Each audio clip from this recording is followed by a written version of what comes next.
Yeah, I got this stupid tattoo on me when I went to Magaluf on a stag do.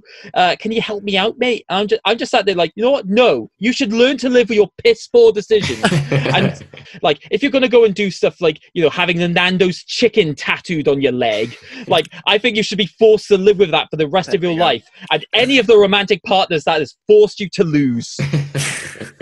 Number 6, David. What did you put? My dear, I don't give a damn. Are you not entertained?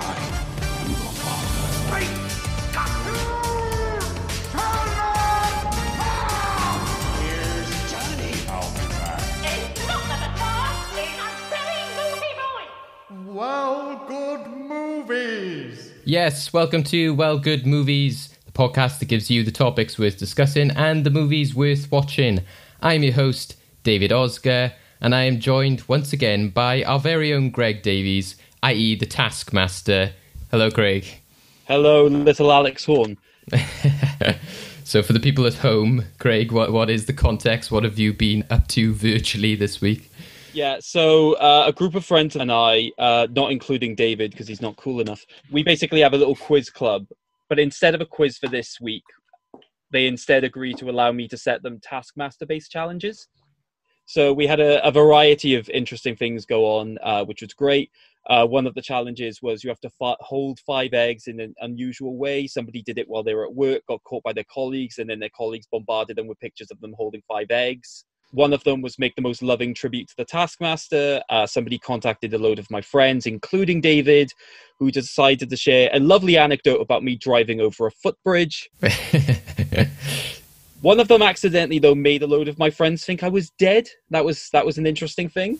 Yeah, but in the end, there was an eventual champion, somebody who did a very good job at also creating a word called Craigify, and uploaded it onto various Wikipedia pages like Craigslist and Only Boys Allowed. So thank you very much for that.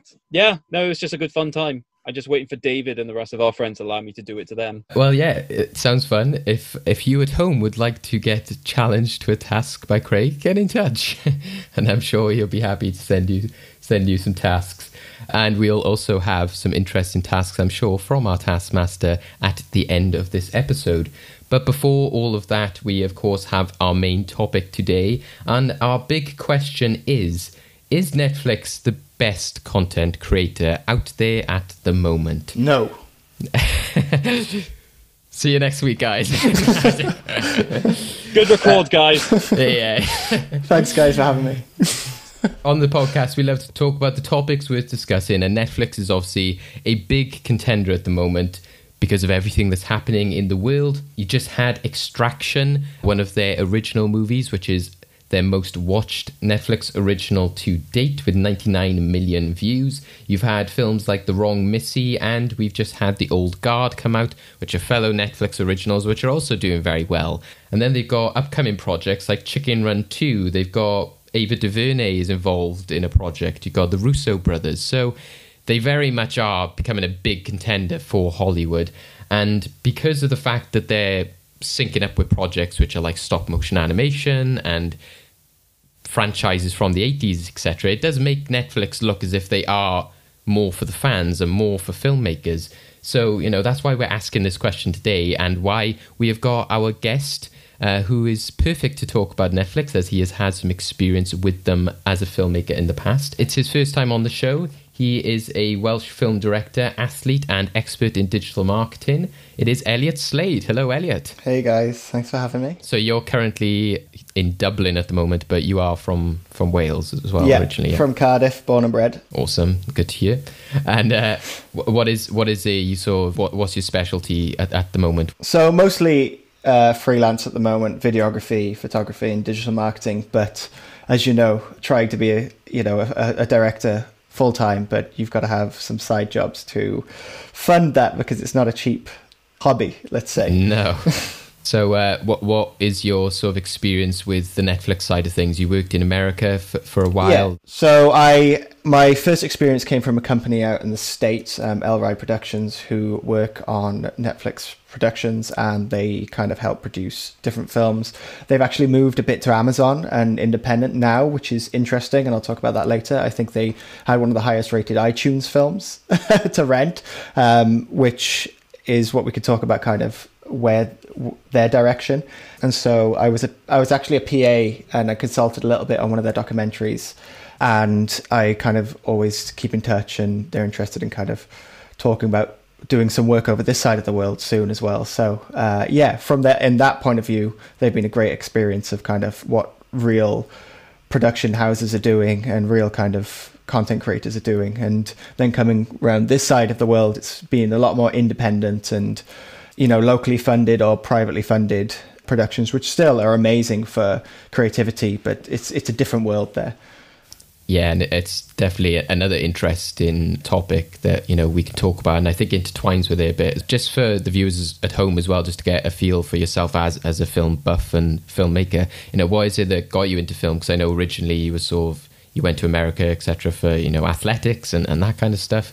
Yeah, I mean, it's the typical cliche story of always loved film. I would get, the big story is I would get kind of, I think it was like £3 a week pocket money or something. And I'd go to Whitchurch and get the VHSs every single week. I'd pick up like, I think it was something, it was ridiculous. I think it was 50p a VHS. So I'd just go and find actually just horror movies. Any horror movie I could find, any old 80s, 90s horror movie I could find. And eventually I kind of watched all of the horror in the world, that I think anyway. And then just moved on. But it wasn't until I went to America and spent 3 weeks there on a training camp that I watched the movie Stoker. And it just like, I don't know what it was, like a switch. I was like, holy damn, it just like opened my mind to what filmmaking actually could be. And it kind of made me aware of like why I don't like movies and why now I absolutely love movies, like tropes, and how kind of original it felt at the time. So from there, it kind of, I was like, right, I want to make films. Yeah, exactly. Yeah. And I think that's also quite relevant in recent years as well, is that you've seen like a big influence on people, whether it be through social media, streaming. A lot more people can get access to this kind of stuff. There's that typical, you know, it's really good in some ways, because you're like, you need to see this film or you need to see this series, and you're like, it's on Netflix, you have no excuse not to watch it. But then on the other hand, sometimes you can have the exact opposite of, oh well, is it on Netflix? No, you'd have to get it on Blu-ray. Oh well, I'm not making that effort. You know, like, oh. So yeah, it's a two-sided coin, but definitely a very relevant topic at the moment. And one which we are sure to go deep into, as to like I said, the big question, you know, is Netflix more, you know, creatively open? Are they the best platform? Because so many people are signed up to it, and they do make themselves look really good because they have so many projects that they link themselves with, and so many franchises that they bring back from the dead. Or, you know, Arrested Development, for example, was, you know, a sitcom that run for like 3 seasons and then was cancelled and then brought back like 7 or 8 years later by Netflix because fans, you know, wanted it so much. You know, we'll be talking all about, do they work as a platform? You know, some of their original movies, like I said, they've recently had Extraction, The Old Guard. In the past, we've had like Bird Box. You know, are they worthy of praise? And are they more creatively inclined when you do look at the fact that you've had directors like Martin Scorsese involved in the service, because, you know, they've said that it allows them that bigger creative freedom. So, you know, that's the big topic that we're talking about today. And like I said, Alex, where did I get that from? Elliot, you are perfect for this topic, because you're already in our minds because of your social media presence and yourself as a filmmaker.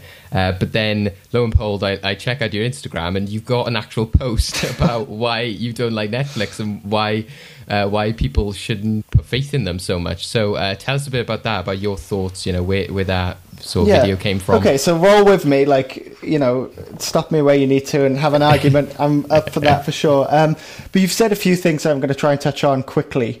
Is one of the biggest issues is the first thing people ask if they want to see a film is it on Netflix? And if it's not, they're not even going to bother. They're not going to go to HBO Go. They're not going to go find it online or buy the DVD, which is a real issue. 2, yes, absolutely money grabs. Like Avatar does not need a live action adaptation whatsoever. I'm a big anime fan in general. I know Avatar's an American show, but like, you know, Devilman Crybaby was actually fantastic, and that was a Netflix production. I'm just going to throw that out there. But yes, and one of my biggest issues going into this will lead into everything is it's purely based on how much money they can make, and I really don't think there is any creative love for films, TVs or TV shows. And what you were saying about how they're reviving dead kind of franchises is because they know they'll make money and people will watch it. We love this show, we know the fans love this show, let's bring it back with creators who are really passionate about it. It's all about how much money that you can make, and that's through the proof, I guess, in that is how they fund, produce, and kind of put rules on these shows, which are big. So my big issue is their algorithm. I mean, it just proves everything that Instagram are all about, is how they keep trying to get you to watch their own shows, their own originals, which are often absolute crap. And you mentioned Bird Box, you mentioned all these kind of originals. If you go look at any kind of like average review score, they're average or below every time, because they don't have any kind of risk-taking mindset. Everything has to be a certain way. The certain tropes have to follow. There are other Netflix productions that have done well.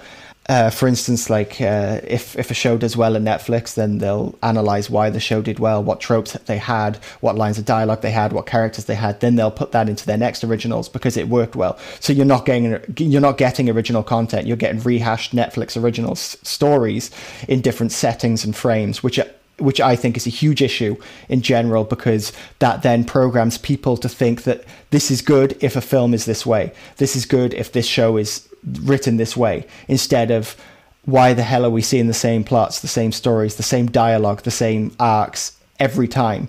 People start thinking, oh, this must be good because the last show I watched, Stranger Things, was great, so it's like Stranger Things, so it's got to be good. When it's more of how Netflix are creating this mindset for people, because it's very hard for independent film to thrive anyway. My biggest examples are Ari Aster's films when Hereditary came out, and Robert Eggers' The Witch, two of my favorite recent horror movies that really went against the grain of what horror is. And they're met with a general audience. They're met with, I either hate this or it's like game changing. With critics, it's usually this is great because it's something new. But you're not trying to impress critics, really. You're trying to impress the general audience. If you want to change cinema, for instance, Robert Eggers' The Witch had some of the most realistic portrayal of Puritan history ever in any medium. And I'm not going to go into there's been articles written about how kind of accurate it is, but then you show that as a horror movie to someone and they're going to be like, that was crap. It was just talking and it was rubbish. Like, why was there no violence, jump scares and this? And that's what Netflix are kind of pushing, is if you want a good horror movie, then it needs to be like jump scares, violence, this, that. It's just the idea of their repetitive nature and how that influences our minds going into watch a movie, which means that other movies and other risk-taking productions are not getting enough kind of praise or exposure even. I mean, look at Doom Patrol. No one knows about Doom Patrol, and it's the most creative show on TV right now. And they're doing things that I have never seen ever. Legion, which is an FX show, which is now on Hulu, is genuinely one of the best show I've ever seen. And there is absolutely no hype about it outside of kind of people who are into that, industry. Whereas, if you watch Legion, I'm sure people would be like, how the hell are they doing all this? So yeah, a long story short, it's what my two issues are. They're doing everything for money and they have absolutely no passion, because their algorithm works based on what people like, which means they make more money the more people view it. And the fact the algorithm is shaping the way the general audience, the general population think about movies, which hurts every single other industry. Yeah, definitely. I think it's also, like you said, when it comes down to the fact that they have original films and original TV series. I think it's the fact that, they're juggling that. So you look at, say, this week now, they've got The Umbrella Academy Season 2 is coming out as their big release on the Friday. Whereas, if this was the cinema, if this was, a movie theatre, then you wouldn't have a 10-episode series premiere on a Friday. So it's strange that you can have, one week will be a 10-episode series is their big premiere Netflix show. The next week it could be a 2-hour-long film. And it's like, hang on, where's the consistency, kind of thing. So I think as a TV channel almost, it works in that sense. But to then mix it in with films, it gets a bit confusing, because recently, Extraction, which I mentioned at the beginning, is meant to be one of their most watched movies. I couldn't find it. It wasn't recommended to me. It was maybe on the front page for the first 3, 4, 5 days when it came out. But, I had to search for it. And I was like, this is your most watched movie ever. And I can't find it. It's not on my front page. I went through all of their their Netflix originals, not there. Went through popular on Netflix, not there. Recommended for you, not there. And the fact that they have like a banner which is Netflix originals, they can't fit all their originals in there because there's so many. To be fair, David, you're not doing very well with names today, considering you called Elliot Alex, you called Netflix Amazon. Are you sure that Extraction wasn't just there and you've just missed it because you thought it was like, BoJack Horseman? Probably. And there's just so many. Well, that is Netflix, isn't it? The algorithms go in my head. There's just too many names, too much content. They've hacked me, guys. They've infiltrated my brain.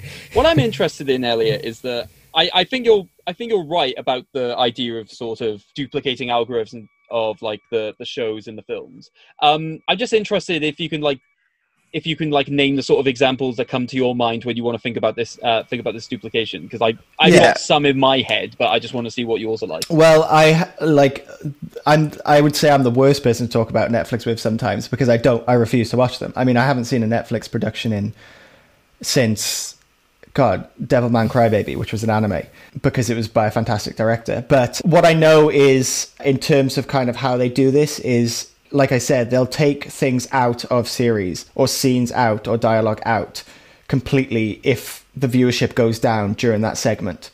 So if millions of people leave at this segment, they're going to not have anything like that in their next originals, because the algorithm says no, absolutely not. This is making people leave, So that's the kind of examples I give. And so, would you want more specific? You say?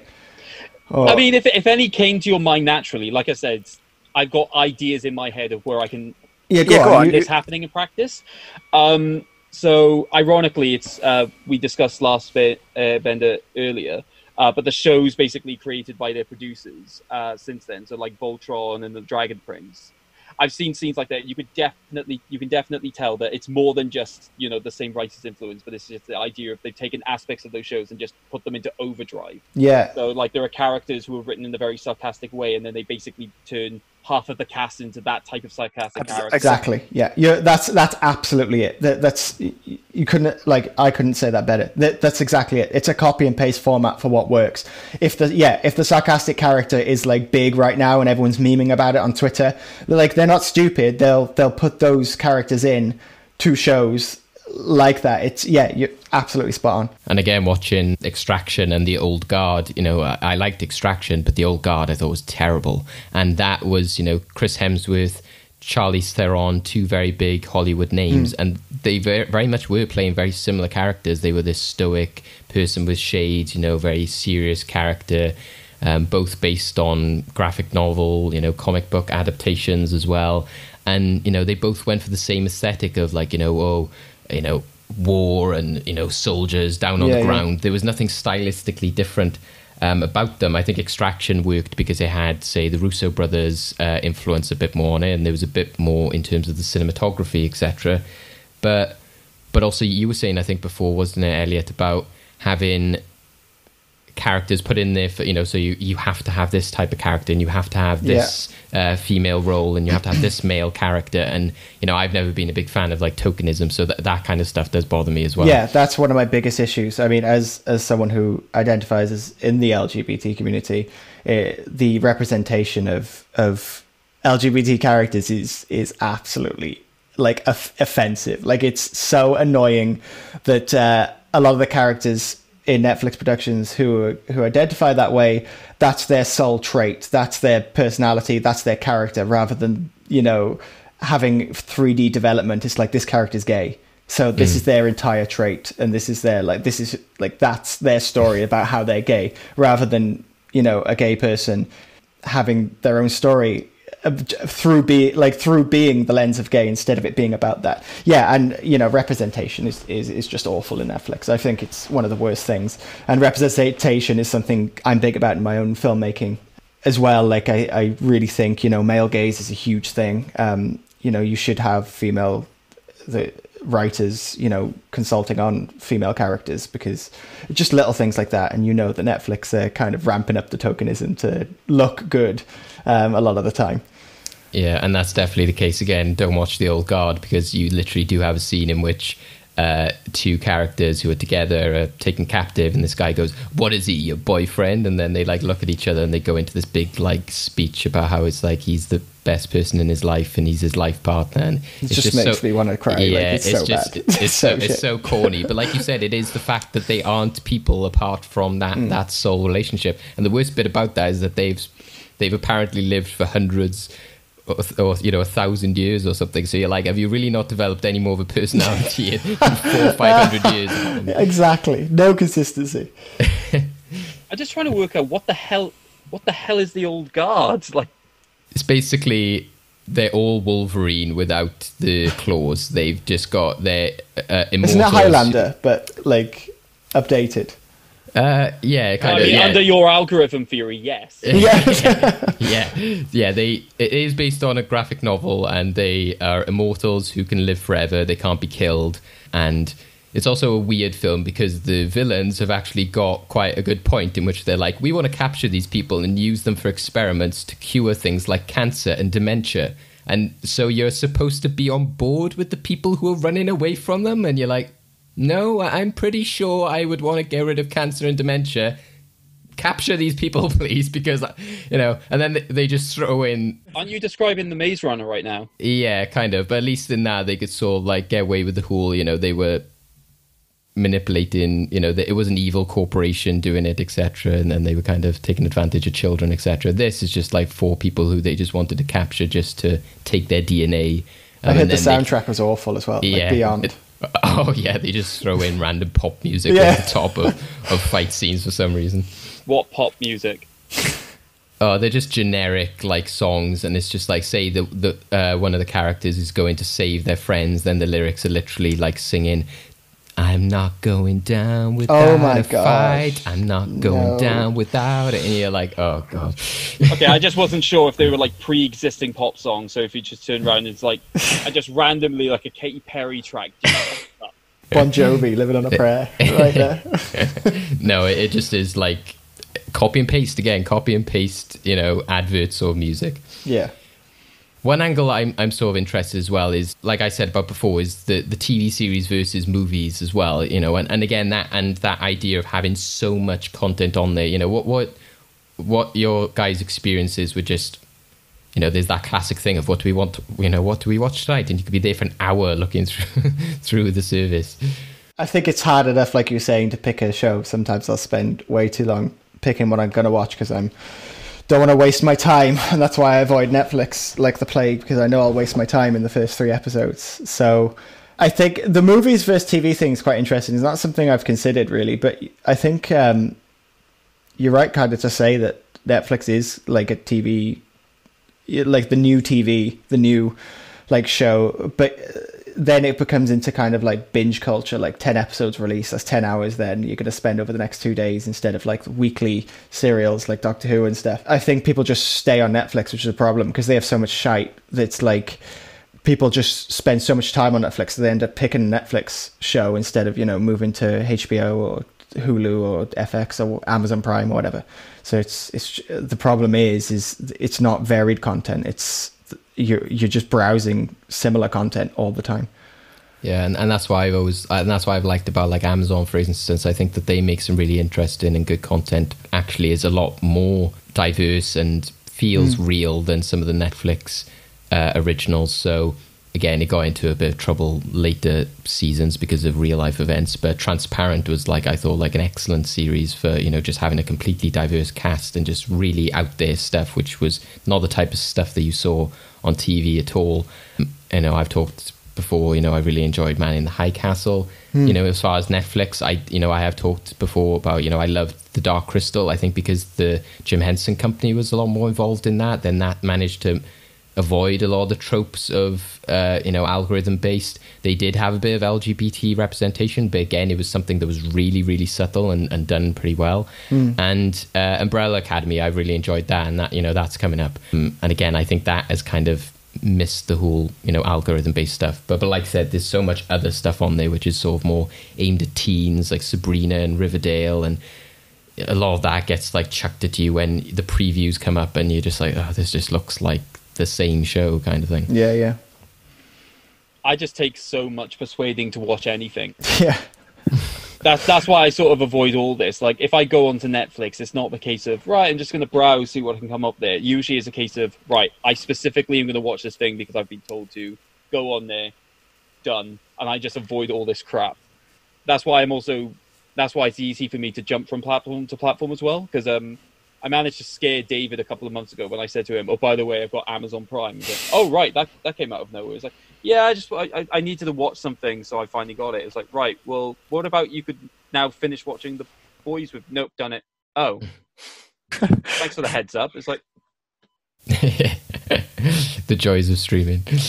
What do you guys also think about what we were saying about creatives that get involved? So like Martin Scorsese, and you had... they've had a very good awards season that they've just come off with, also having Marriage Story in the past. They've had Roma, The Ballad of Buster Scruggs, which I mentioned before. What do you think about creatives like that going to Netflix? Are we going to start seeing that only the cinemas are going to be filled with the mega tentpole blockbusters, and the small films do go on to streaming, whether that be Netflix or Amazon or whichever?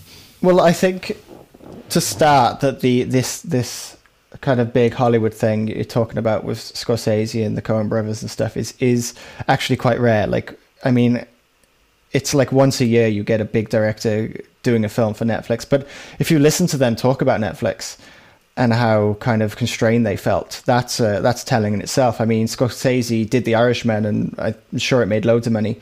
But Netflix have then been like, no, we're not doing your next one, which is the Butterfly something he's always wanted to do. It's going to be like his work, the work he's always wanted to do. He's super passionate about, and Netflix have just said no. And he's like, well, like, I need this amount of money for it. Like, it's Martin Scorsese. So it shows, again, they're not for the filmmakers. They, the reason The Irishman was released so they can test the new technology. Like, I believe that's purely so they can market their de-aging technology. Like, the marketing for The Irishman was nothing about the story. It was how magnificent the de-aging technology was, which was a massive kind of, like, just marketing plan. Like, I work in marketing myself, and it's easy for me to spot what is marketing, what isn't, and to people who aren't so kind of into the sales and marketing world wouldn't see that. But it's everything Netflix does is trying to sell you something or trying to make money. And I did see The Ballad of Buster Scruggs, and I thought it was at a massive decrease in quality in the Coen Brothers' work. I mean, a massive Coen Brothers fan. And some of the segments were great, and some of them were just like very safe compared to anything they've done before. I mean, that could just be a preference of film. But I mean, who else has been big on Netflix? Alfonso Cuarón did Roma. Roma's great. But you could also say that was, again, Netflix sort of testing out the foreign subtitled market, because again, you haven't really seen something like that come about since. Absolutely, and he's a very good director as well. But you're right, I think it is testing, and now Parasite has done so well. Netflix are going to be way more. You watch in the next year, Netflix put a lot more foreign content out there.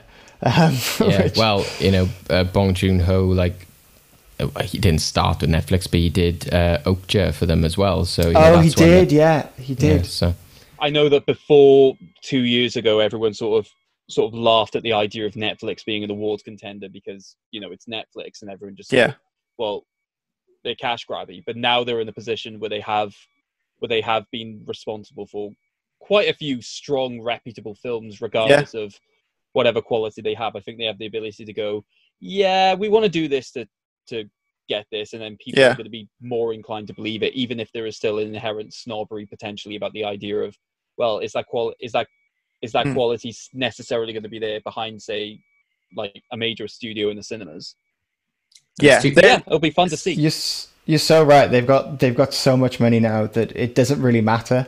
Like, they can produce so much rubbish, but like, as long as that kind of one sticks or two stick, then like, that's what really matters to them. I mean, if they're making billions, like it's like Disney are becoming a monopoly on everything.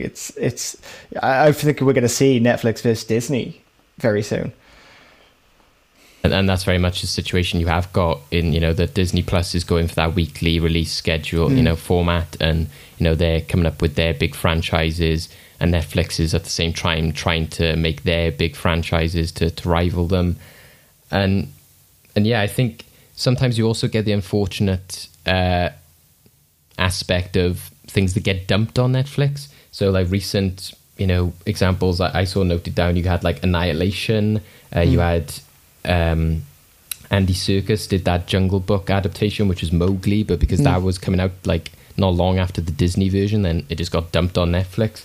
And then you recently had Lovebirds, which couldn't open in the cinema, so yeah, just dump it on Netflix. And it's that idea of like films that potentially could have had a nice audience in cinemas, absolutely, and then maybe more lost on the service. And I think sometimes when I do watch some of these films, I'm watching them thinking, I think I would have given this a higher rating or would have liked it more in the cinema, because again, Annihilation is made for cinema. Yeah, and that's why you can see why currently Christopher Nolan is like, no, Tenet needs to release in cinemas, because he's all about IMAX and all that kind of stuff. So I love that. I actually love Christopher Nolan's stubbornness to keep Tenet in cinemas, and not release it, because Nolan is, as popular as he is absolutely phenomenal. He's a game-changing filmmaker. So I'm glad he hasn't kind of succumbed to, all right, I'll just put it on streaming.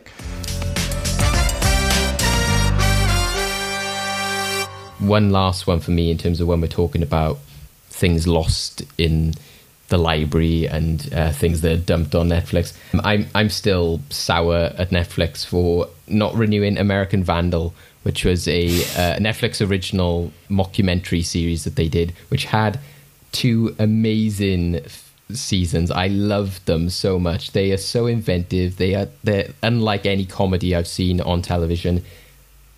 Brilliant.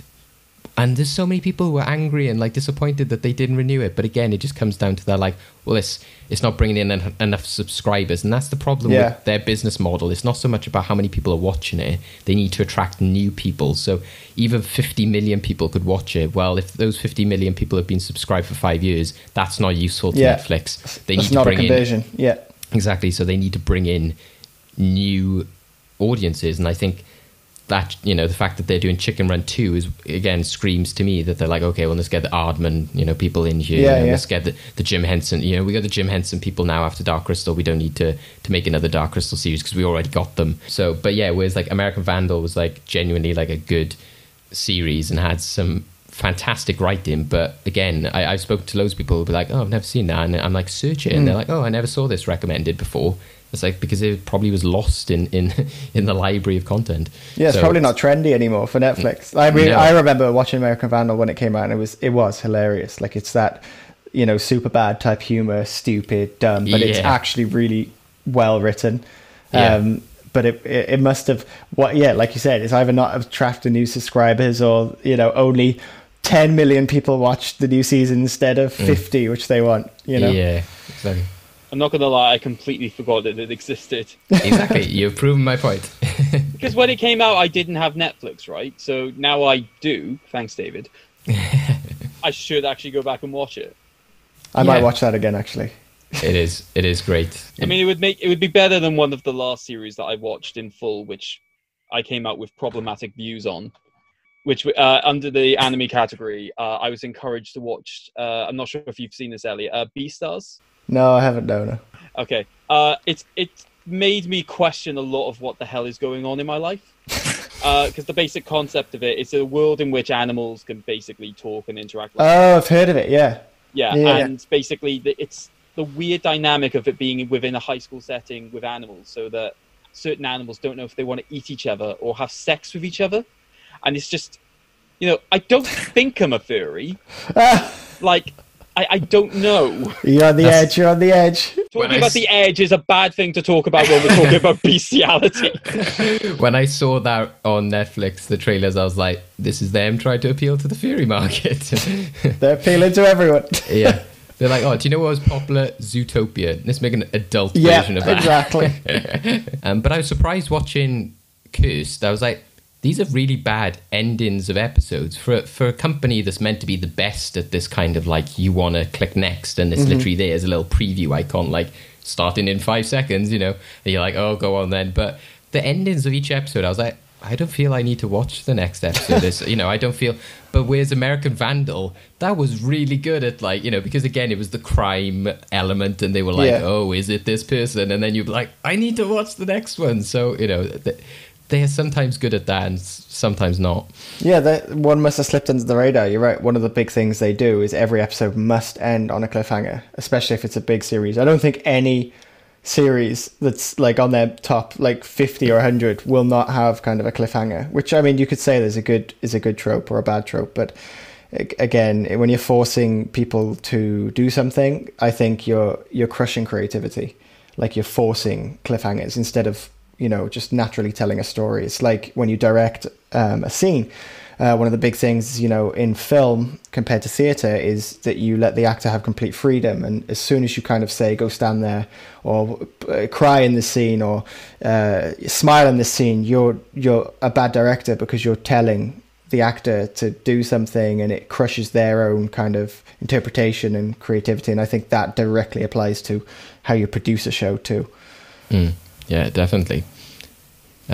So yeah, I think that sort of sums up like our opinions on Netflix. It is very problematic, and yeah, I think our question goes back to what you said originally, Elliot. No, they are not the most creative platform out there. I think the big thing is, if I can, like, not that anyone should listen to me, but like, just like look around. Like, don't, you know, when you say to yourself, is it on Netflix? Don't let that be kind of the, okay, I'm not going to watch it. Like, you know, I know it's expensive to all these streaming things, but I don't know, just look around. You know, there's so much good out there. HBO's now here. I mean, Apple are coming out with their Foundation series, which is like going to be one of the biggest sci-fi things. Like, just please shop around and be aware of the tropes that Netflix are throwing at you, so you can start to see, you know, that you're being kind of targeted as this, like, you're part of the algorithm, like, instead of an individual. Like, just be aware and look around and go search for shows. Like, go type on Google best shows outside of Netflix. Like, do stuff like that. I don't know. Yeah.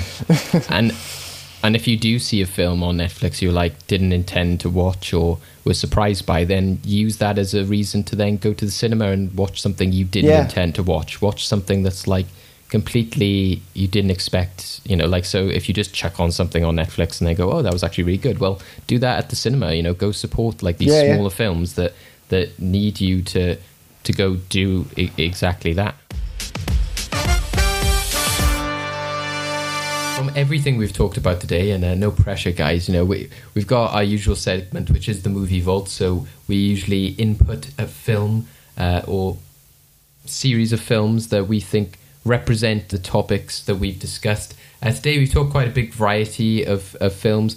So, and Elliot, as you are new to the show, you know, if there's anything that you think that should be in the movie vault, which should be preserved for all time, if anybody was to look at this vault and use it as a manual for film and what to learn from it, etc., is there anything that comes to mind? Two, if you haven't put Human Traffic, please put Human Traffic in. I mean, Human Traffic is, I don't know if you've seen it or if you haven't, but it is a film that reeks of like full creative control from a local Welsh director who not only made one of the realest feeling things. It's about a group of lads from, I think, near Cardiff who go on a night out in Cardiff, but it's about their relationships and kind of drug culture in Cardiff. And he very much himself, the director, was involved in that. And I think he's making number 2, but it's just it's John Sim as well, like one of his, and it's one of his, what's his name? The English fella who everyone knows, who's like the tough guy in whatever his name, I can't remember his name, is super famous, but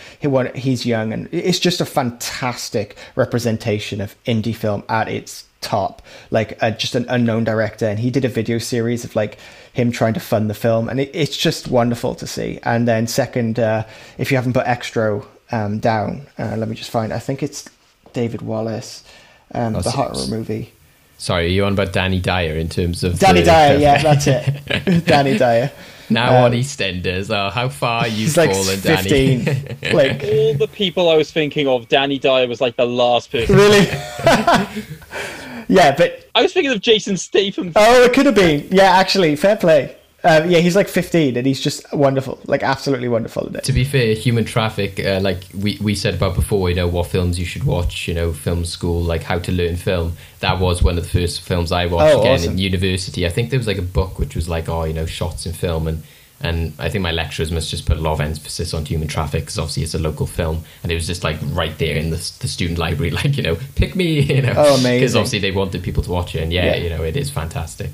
I genuinely think it's the best Welsh film ever made, which is just because of the creativity of it. Like it's just not held back by anything but the director's vision, and that is so rare. Like even like the fact that you'll just have a scene where they had the top, one of the biggest drug movers in Europe who was arrested for like 5 years, hold all the cocaine, just do a segment talking about how to smoke weed. Like, and I'm not a drug person at all. It was just like, how did you think of that? Like, how, like what? But he fits it into the film really well. Like it's just so wonderful to see. Yeah, and I think there's a lot of influences from it as well. Like I've seen a bunch of stuff afterwards, and I'm like, I think they got that from Human Traffic. Absolutely, yeah. 100%. And then Extra, and then I'll shut up. Is the next one by Harry Davenport. Is one of the weirdest movies you could ever see. It's a horror, but again, it's like the pinnacle of. It's a lesson. It's indie filmmaking. Like some people might say it's the worst film ever, but like some may say it's a film that again has no creative control. It's like I can't remember, does a woman give birth to a fully grown man or something? But it's about like an alien, and it's just like a delight to be like, what is going on? I mean, and I think that needs to be kind of spoken about more because we're losing that sense of authenticity as well, like the lack of creative control. And while I've complained about kind of directors doing what they want and like having this arrogance, there is a certain kind of respect for filmmaking that is lost that you can see in Extra and like Human Traffic. So I think the poster for Extra just is worthy of being in a vault on its own. The fact you got this like red-eyed alien behind this creepy looking child. It's like, yeah, that's like pure like 80s. If you want right the there. weirdest evening of your life, watch Extra. Yeah, I definitely think Human Traffic and Extra is a good shout because, like you said, you're covering off that. Like you said, I think that's perfect representation of independent cinema is that you could think it's the worst film ever, or you could think it's like a work of genius. Which, I'm in support of those. But one I would like to throw in there, I don't know if you guys have had any experience with for the Netflix side, is I Am Mother. Yeah, I saw that, the robot, right? Yeah. Well, what do you think of that? It was actually okay. Like I mean, I don't remember rating it like heavily, but I was kind of surprised at the direction they did take. Like was it? Is it what's her name? Hilary Swank, right? Yeah. It's got Hilary Swank and Rose Byrne, so does the voice of the robot. And yeah, it's not exactly the most original sci-fi film. Like, yeah, you could watch things like Moon and Gravity, a lot of sci-fi films that follow the same sort of tropes, but I just felt that again was something that was like had a clear message, was going for a lot of creativity. The performances are excellent. I think the young girl in it is fantastic, which again is quite rare for a film like that. And yeah, it was just good for budgets or sci-fi as well, because I think the guys who do the VFX artist react, the Corridor crew, I think they did work on that film. So I think that for me would be one that I think is a good representation of a Netflix original. I'd agree with that, actually. I'd say if you're looking at kind of the average to good, then that film would fit there for sure. Yeah, I remember not hating it, which is big for me in Netflix. So. Yeah. I'm fine with that, yeah. I mean, I haven't seen it, so I can't really comment on it, but if you guys are giving it recommendations, that's fine. Yeah. I'm happy with those three. Yeah. Okay, so going into the movie vault this week then is Extra, I Am Mother, and Human Traffic. Into the movie vault you go.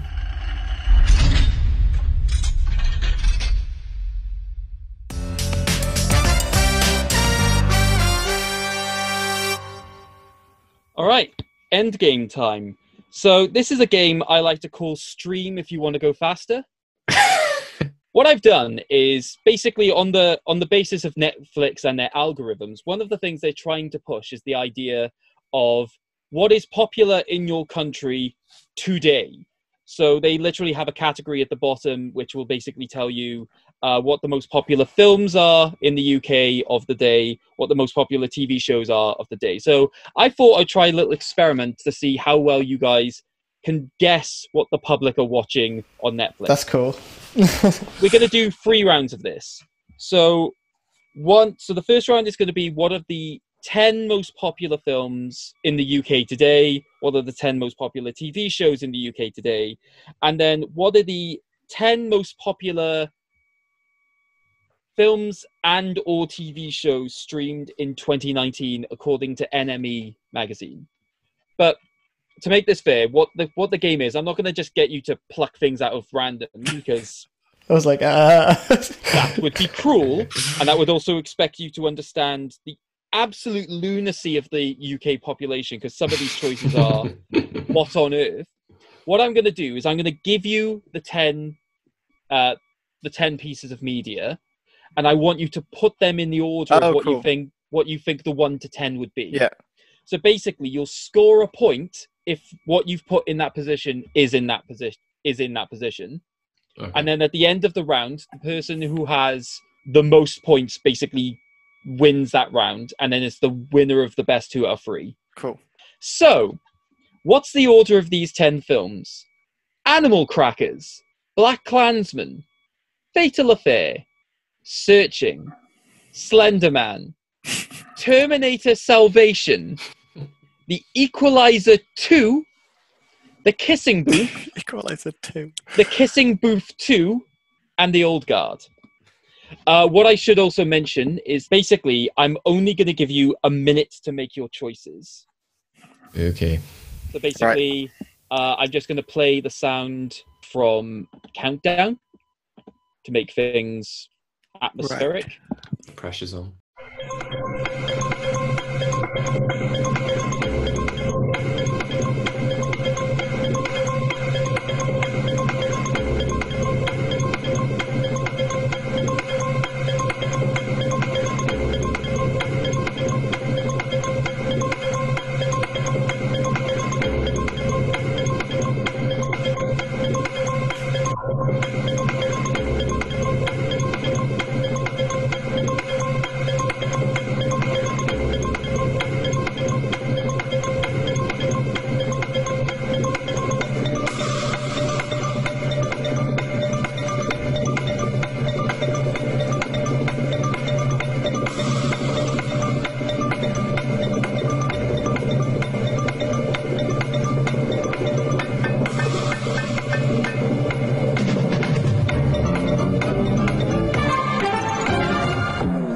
Right, that's 1 minute. Okay, so what I'll do is we're going to go from reverse order. So I'm going to say 10. I'm going to ask for what you believe Okay, good. 10th most watched is. If we type it or say it. Oh, say it. You'll say it, because I trust you guys. Because there's no way you'll be able to game this system, I don't think.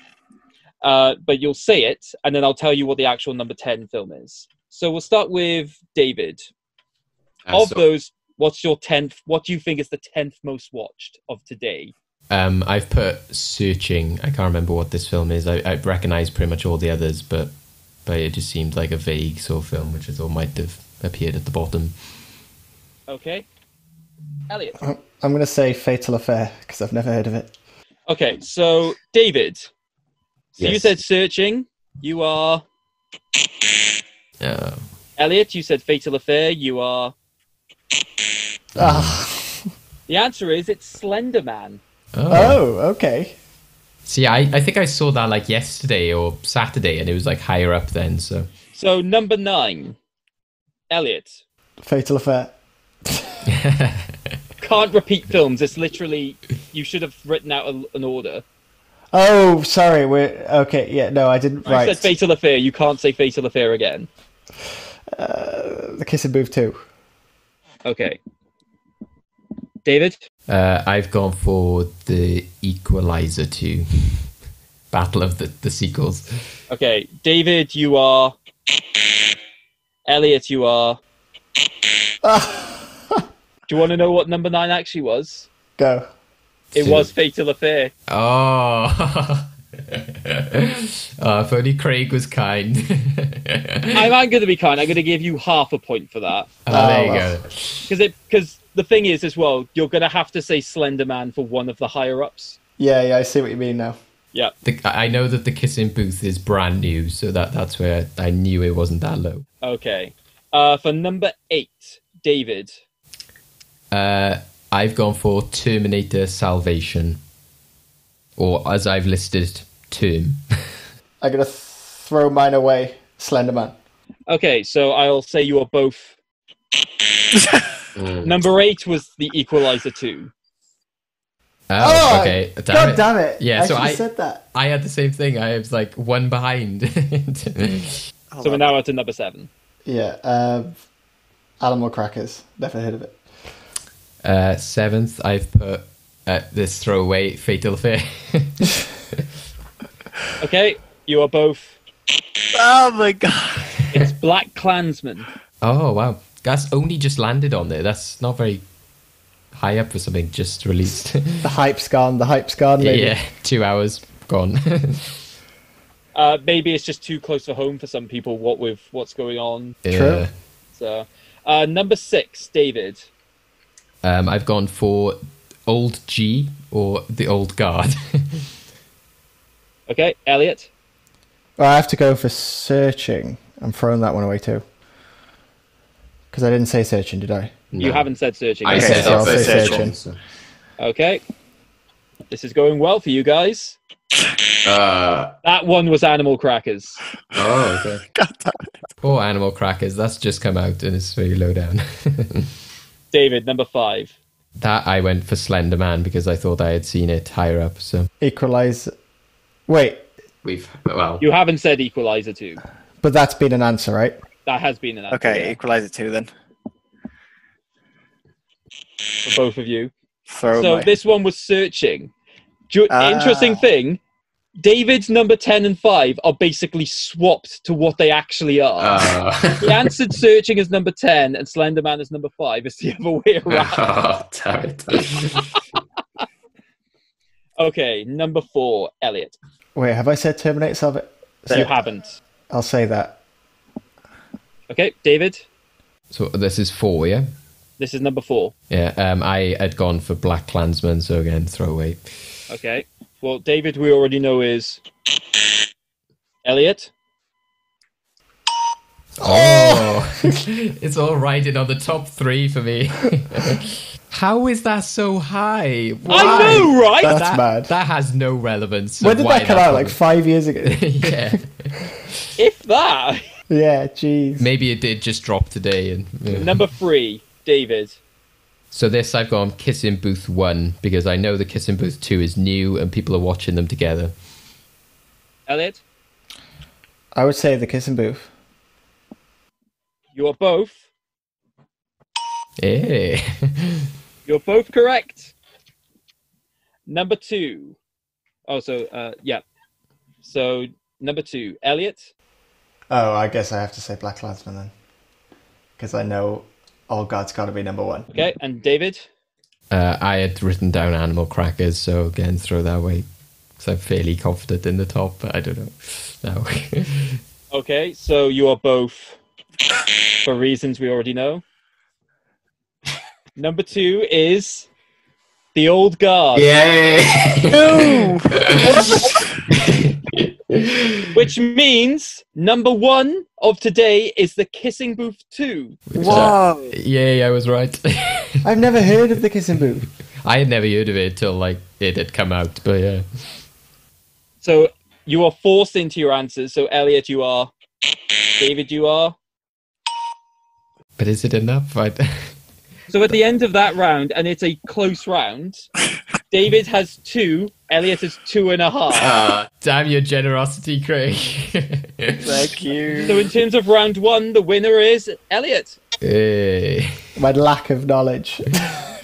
Maybe this, and it'll be useful for the next 2 rounds for you to also write down your answers. Yeah, I will this time. So, but yeah, I had to be generous, otherwise that would have been a tie break, and I would have been screwed because I had nothing planned.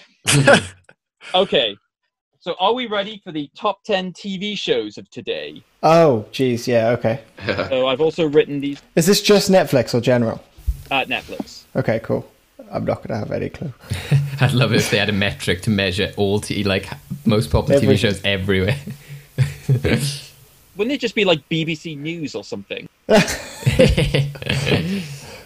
All right. Let's So see. we've got 24 Hours in A&E, Body Fixes, Cursed, Down to Earth, Fear City, New York versus the Mafia, Indian Matchmaking, Norsemen, RuPaul's Drag Race All-Stars, The Business of Drugs, and Unsolved Mysteries.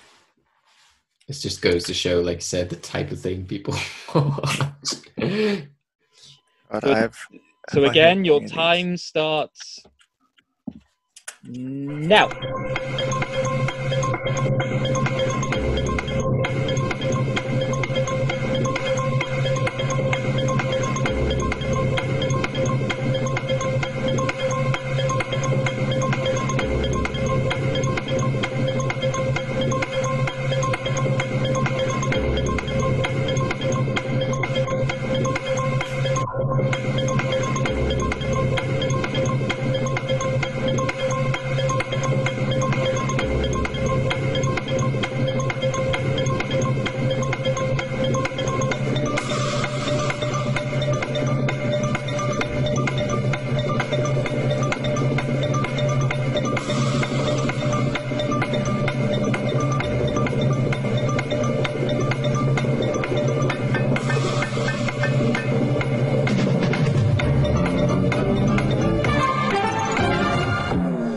We'll start with 10. David, what did you go for? I went for 24 Hours in A&E. And then Elliot. Fear City. So for that one, Elliot, you are. David, you are.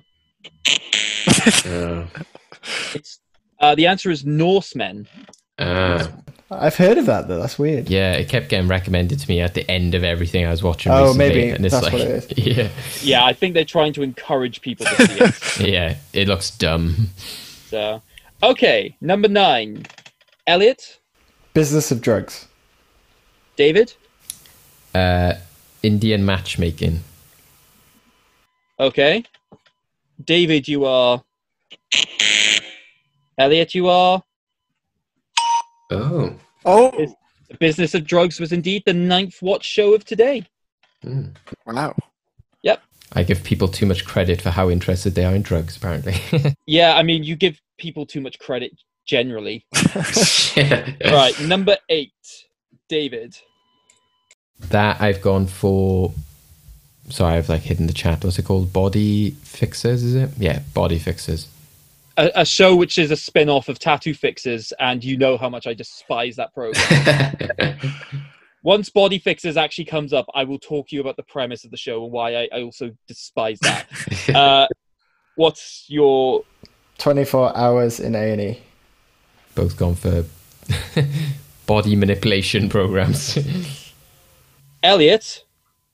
It is 24 hours of A&E. So that's 2 points so far. It's looking good. Number 7. Elliot, what did you go for this one? Down to Earth. David? I also went for Down to Earth. Oh, that's good. Oh. That one was Body Fixers. Right.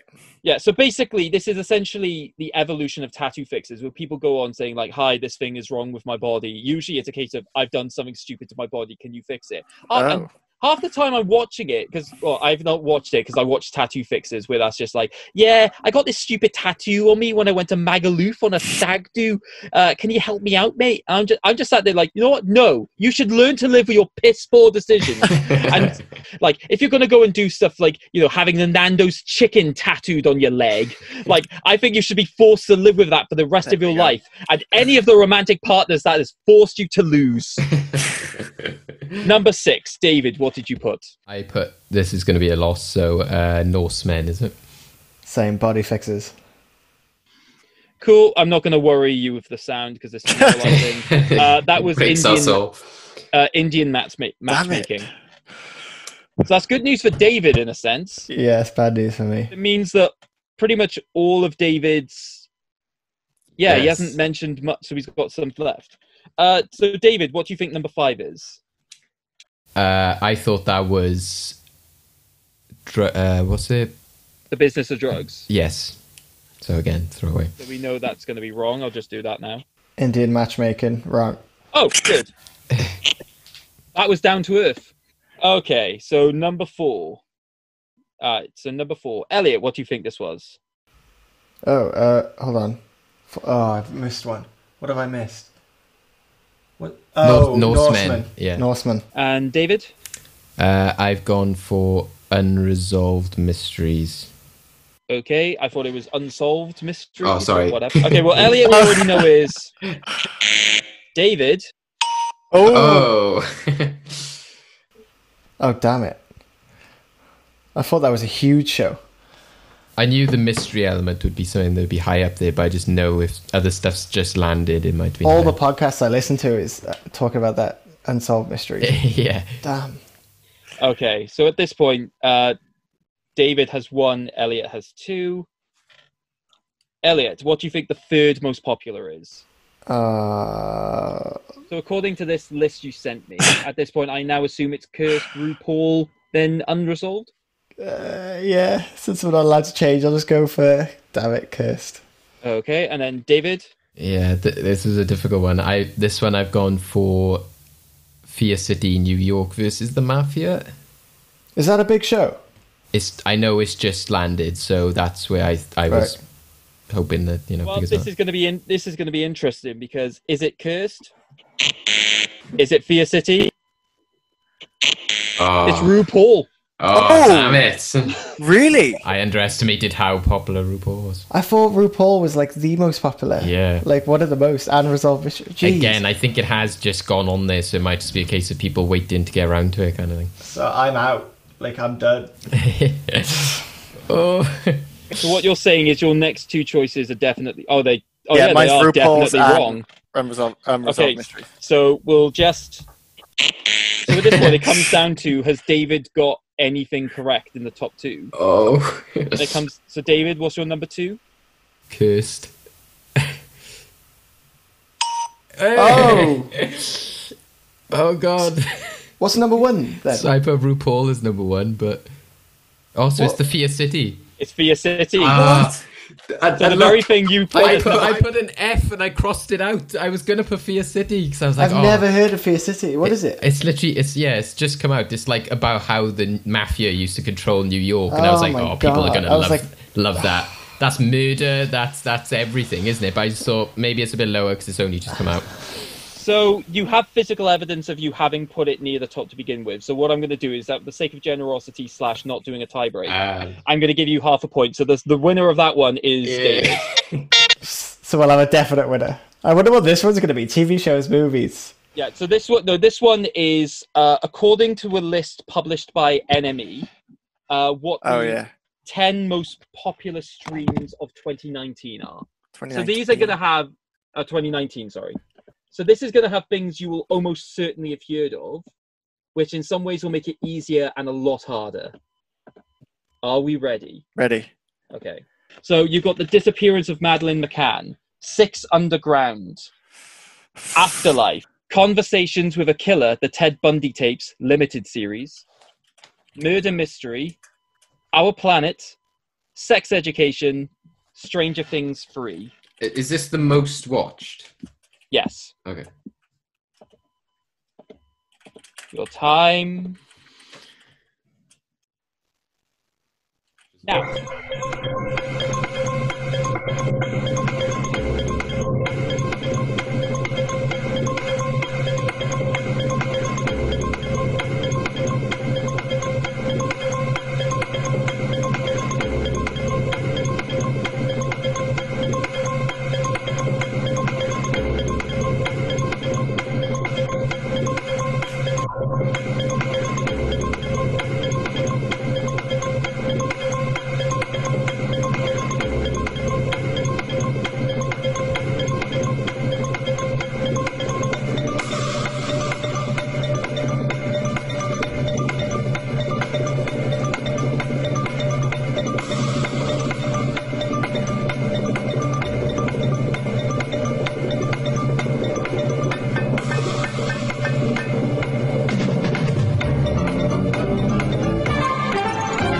Okay.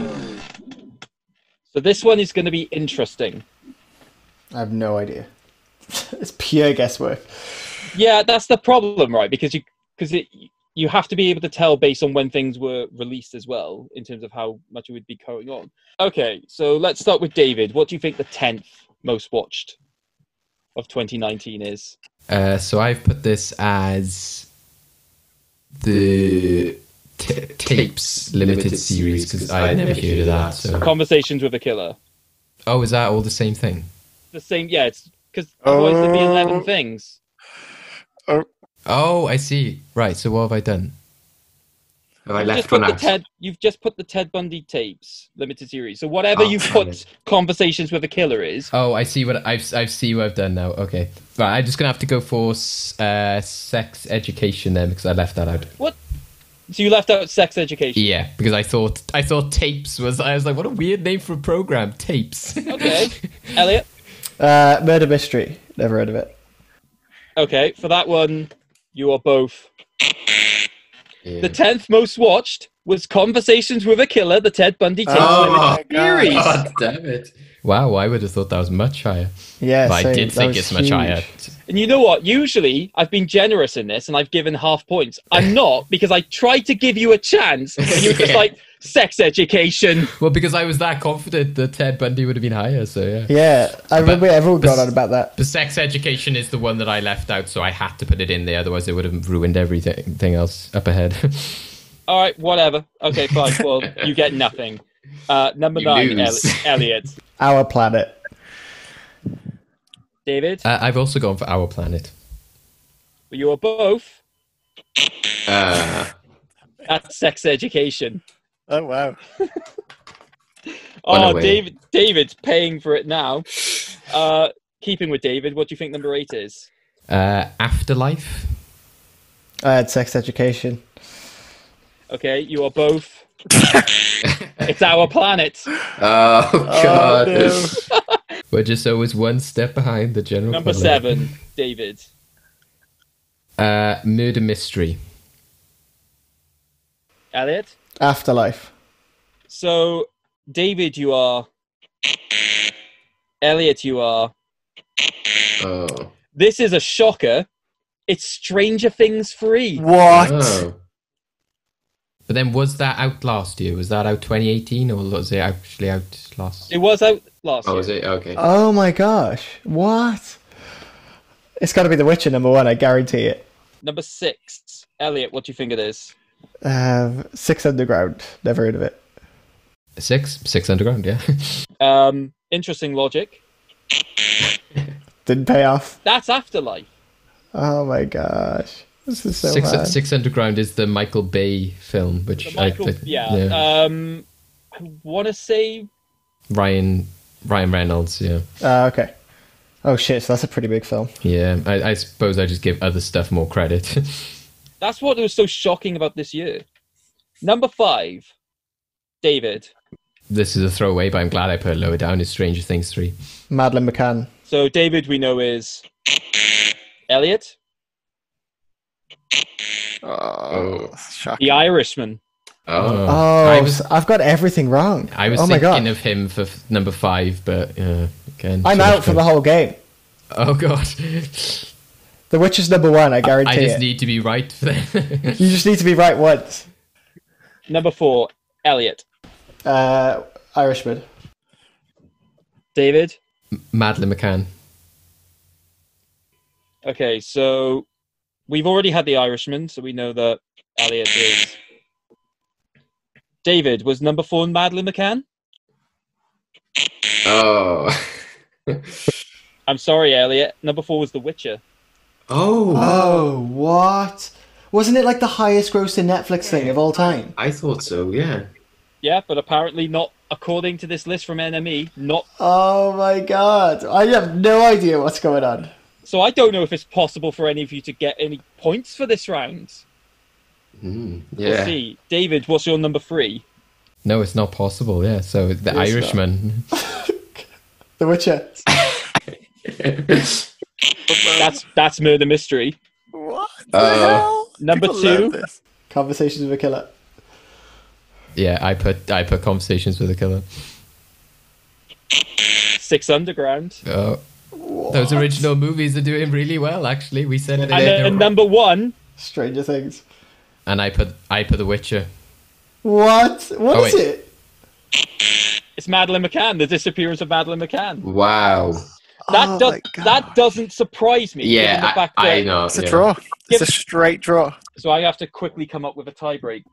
And basically what I'm going to do in order to decide the game is going to be essentially a you get it right, you win, you get it wrong, you lose situation. Okay. But according to a Forbes article looking at the second quarter of 2020, what is the most streamed TV show? The most streamed TV show on Netflix. As of or this year? Oh, this quarter, sorry. Like of all time. During this quarter. During this quarter. TV show. Yeah. So, I'll give you a choice of 3. Killing Eve, Money Heist, Rick and Morty, or Ozark. So I'll give you a choice of 4. Okay, well, looking at the answers, we've got a winner. Okay. So Elliot has sent me Ozark. David has sent me Rick and Morty. So the winner of the Endgame, stream if you want to go faster, is David. Oh. Yeah, Jeez. Rick and Morty had 9.7 as opposed to the next highest, which was Money Heist with 7.7. Then it was Ozark, then it was Killing Eve. I was so wrong. I thought Rick and Morty, because the British didn't have the streaming, they had it on Channel 4. So I was like, it can't be. Yeah. But I guess the Americans love Rick and Morty. And I think they, even though Channel 4 had it first, they then, once Channel 4's lost the rights, they'll put it on like Netflix after that. So I know Is the new season on Netflix? The first half of it is, Oh, shit. I thought it wasn't on Netflix. The second half had just been on Channel 4, but that's not on Netflix yet. But yeah. I didn't know Rick and Morty was on Netflix. Fair enough. Great game, lads. That was one of the most close, tense ones we've had for a while. That second round, I had no idea what was going on. Neither of us did, apparently. Well, thanks, lads. Yeah, thank you, Craig. And thank you for joining us, Elliot. We had a very interesting episode. Lots of discussions in this episode. A lot of interesting takeaways. Everyone at home, like Elliot said before, please go support other streaming services. If you are subscribed to Netflix, we have recommended some good programs on there, like American Vandal and I Am Mother. But also, like I said, check out HBO, Amazon Prime, Hulu if you're in America, Disney Plus, Sky Go, Now TV. There's plenty. Everything. Peacock, yeah. BBC iPlayer, there's lots, and like I said, physical media and that kind of stuff is still great as well. Where can we catch you, Elliot? What's your socials? Where can people find you? Instagram, Elliot Slade. Twitter, Elliot_Slade. Awesome. So yeah, check out. Brilliant. Thanks so much. Yeah, thank you for joining us. Hope you've had fun. You can catch us as well on all our social medias. Well Good Movies on Facebook, Instagram, and now Twitter. We are new to Twitter. And you can also catch our website, Fresh Take, which is Fresh Take Hub, also on the same Facebook, Insta, and Twitter. So, yeah, thank you both. Hope you've had a good day. And yes, enjoy the rainy weather outside. So, Will do. Catch you on the next one, guys.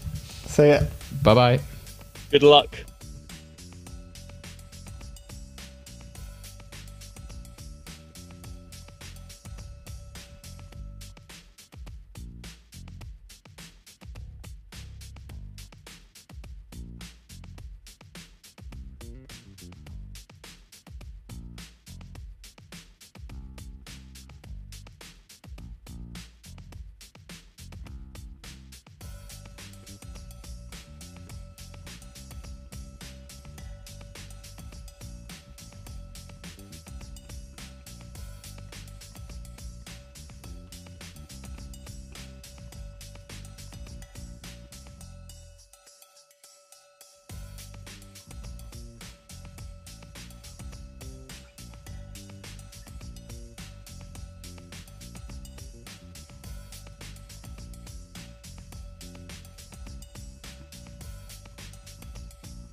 Alex, where did I get that from?